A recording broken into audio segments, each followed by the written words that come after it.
and some hidden things. Got some fennel and asparagus and sunflowers. And up here we got some squash.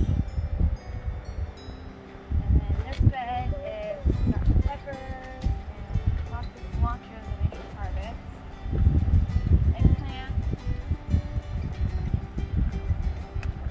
And there's turnips in here.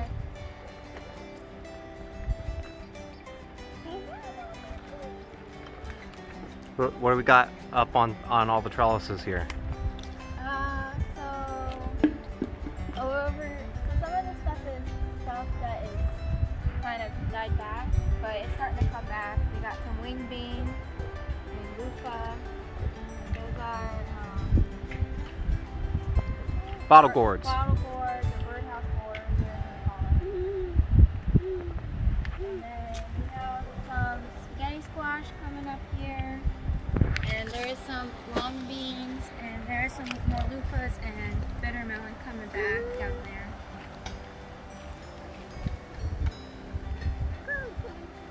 Tomatoes, kale, rainbow chard, then more fennel.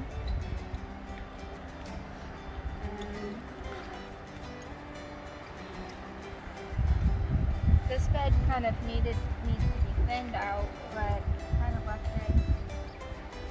Kale, cabbage, eggplants, got some long beans here coming up, radishes. And how old are these eggplants? Are these the same eggplants from the first video? These were the ones we planted last year, and we cut them all the way back, basically to nothing, and they came back up, doing good.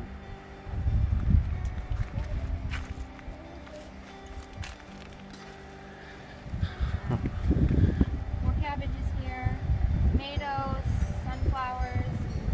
I've had some bugs on these, but they still seem like they're doing okay. What about this sunflower up here? What's this variety? Lemon Queen. And do they typically have multiple heads like this? Yep. Cool. And if you cut these, can you cut them and they'll keep growing, or are they kind of done?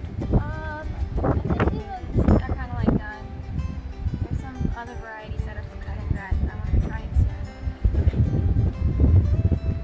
Got let's see, more cabbage here. This kind of is not doing as good because it's a little shaded and crowded.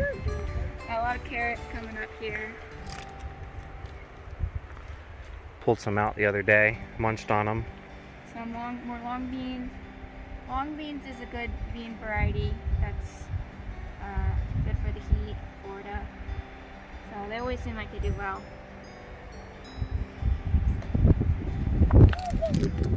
Remind me what these flowers are again. They're Phlox. phlox. And they're just pretty? As far as I know. Got some more, this is spaghetti squash and the candy roaster is in there. And then there's squash, acorn squash there. I don't really expect those to do too well with the bugs, but we'll see what happens. Got more cabbage here that needs to be thinned, but I'm just going to leave it and get little small heads off of them. I mean, this stuff is really packed in there, and it still seems like it's doing okay. Yeah, it's just not as big, but more eggplants. All our sugar snaps are dying back. Well, I guess we got some more sugar snaps coming up. Look at that. This is a shady area, so that helps.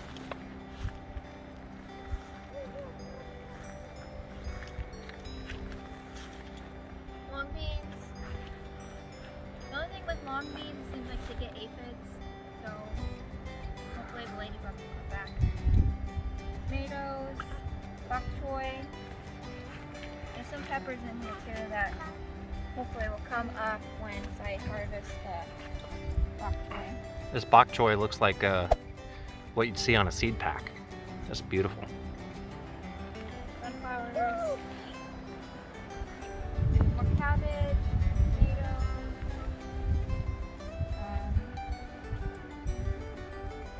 There's some calendula in there.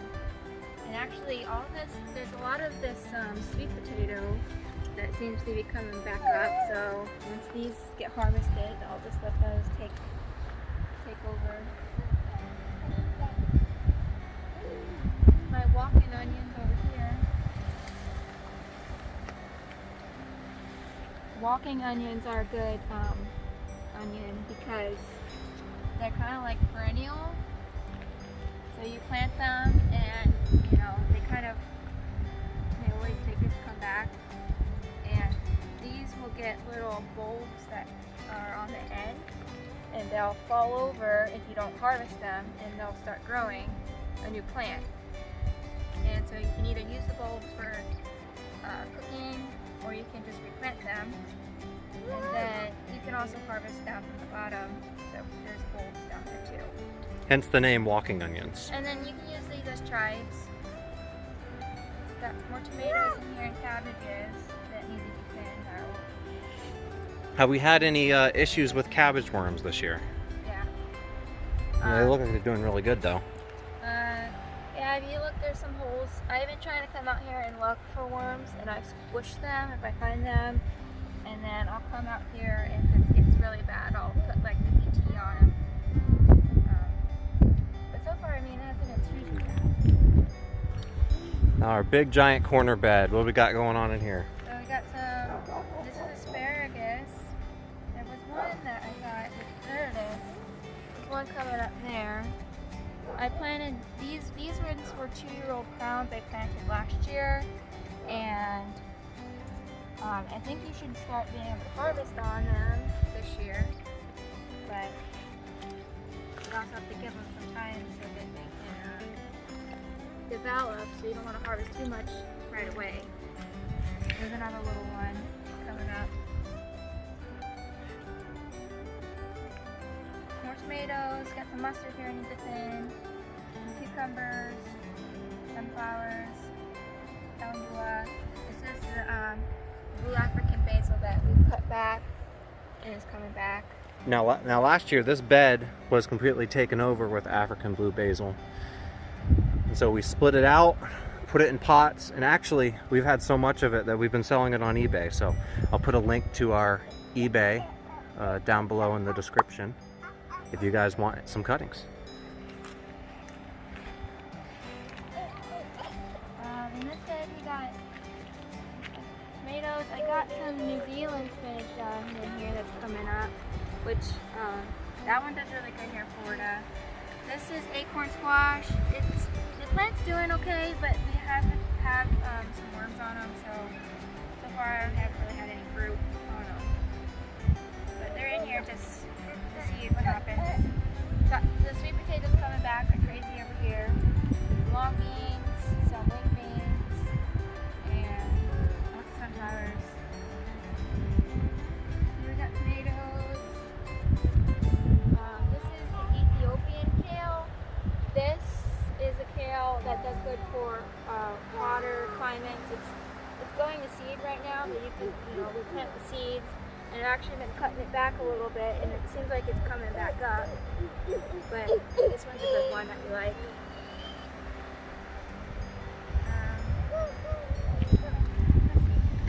Some peppers there. Then over here we got my favorite tomato. Was this were these guys here all year, or did it die back and come back from seed? It's been here. I kind of trimmed it up and gave it some fish molds in, and it's coming back good. He just wants one. There's a ripe one right there. Right there. He just wants one. A little underripe. Good old Everglades tomato. My favorite. How is it, Gabriel? Is that good? Yeah? I got some okra that I started in here, and there's actually some mustard. Bok Choy. This is Dinosaur Kale, and there is some the blue dazzling kale down in here. You love that the one I was eating earlier that was a little bit sweet? I don't know. Maybe. I thought it was Dinosaur Kale, but maybe it was that one. And then tomatoes, sunflowers here, long beans going up, and wing beans, and loofahs. I planted loofahs in all the beds because that's the one that will basically live in the hot, very hot. And you can eat those. They taste kind of like cucumbers and zucchinis, and then when they get big, they're a sponge. Lots of cabbages here. This one is almost ready. That one's kind of a smaller one. Cabbages galore. This has some tomatoes. There was some radishes and turnips in here that I pulled up. There's some I replanted with some of the kale. Lots of loofahs here coming up. Zinnias. And then over here there's some sugar snaps. They're not doing as good. But I do have some parsley that I planted that's supposed to be good for more like shady.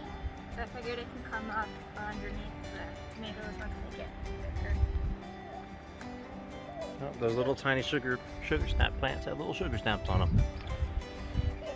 Got tons of loofahs that we need to take down. These are all dry and ready to be used as sponges.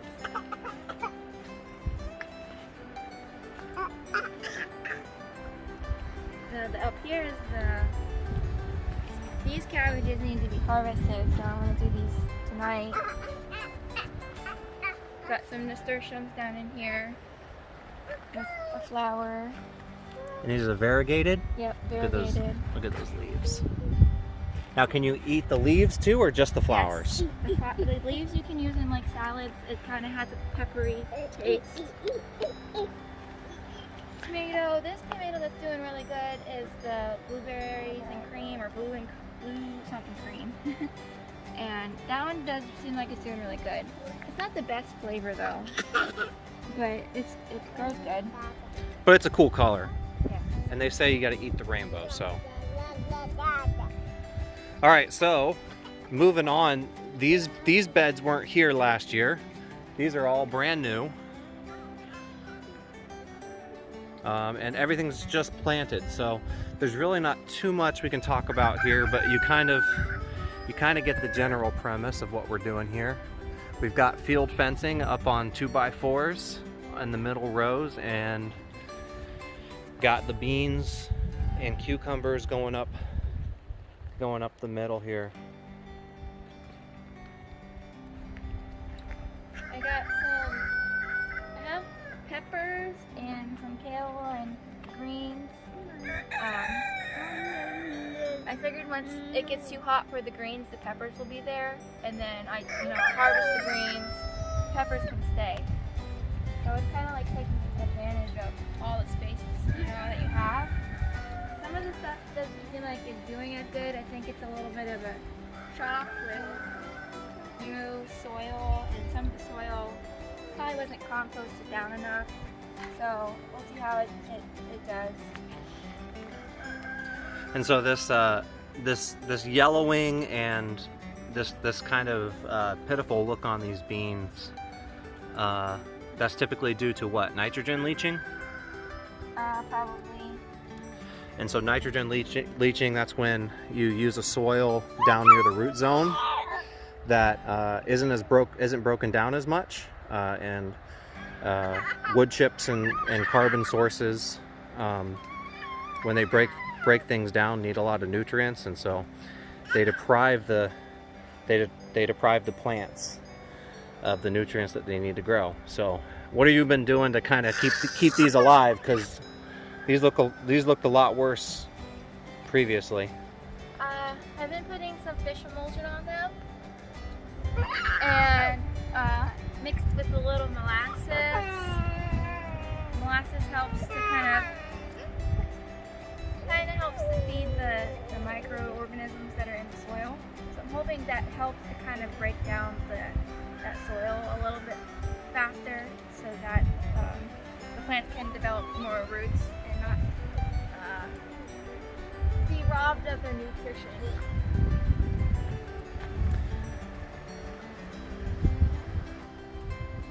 All right, so obviously more to come as things start to grow over here on this side. Got our peppers, a bunch of peppers going down here. We cheated and we got some pepper starts. Mostly jalapenos and mini bells. We don't really have too much luck with the bells here in Florida, but we're going to give it another shot. Typically the spicy stuff tends to do better as far as peppers go.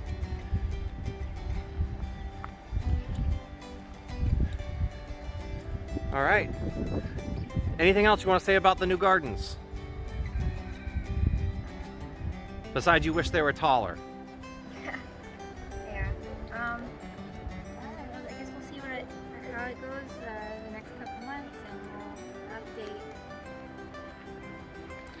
So far, between the two beds here, so we've got our galvanized ones, which are amazing on the back, and we've got these ones here that are actually made out of fence boards. So far, do you see pros and cons to either one? That's the real con. That will do. These are not as good for if you have kids or pets because they get into them a lot easier. So I've had issues, with the kids getting into them, the dog, and I mean, it does worry me a little bit more if the chicken did get out on accident, but yeah. So that's the main con. And then they are shorter, so you can't put as good amount of soil in there. So that kind of, with like these beds that are having issues, I feel like if we did a little bit better with the soil, they would have done better. But we kind of had the same issue with the soil when we first planted those beds over there, and that the soil that you get bagged from the store, or even if you were to try to source some local soil, it's really just a whole bunch of wood chips. And we would think that we found a bag that was great, a brand. You got your Miracle Grow, Nature's Care Organic. We thought that was good for a while, and then we got some duds, and then there's Jungle Growth, and we had some duds, and then we did Black Cow. We did our own mixtures, and I think really the gist of it is don't give up. Don't give up just because your first one is a dud, because what you're doing is you're doing much more than just growing plants. You're building soil, and as you can see from this other garden over here, the night and day difference. These have been here for over a year, two, almost 2 years now. Some of these beds original, so like this corner bed here has almost been here for 3 years, and you can just see that everything is just kind of popping. So don't be discouraged when you plant your first time. Keep building that soil, keep adding nutrients, make your own compost pile to add and amend to the top of your plants in the middle of the season, and eventually it'll become a lot easier. Any parting words before we go? Happy growing. Bye everyone.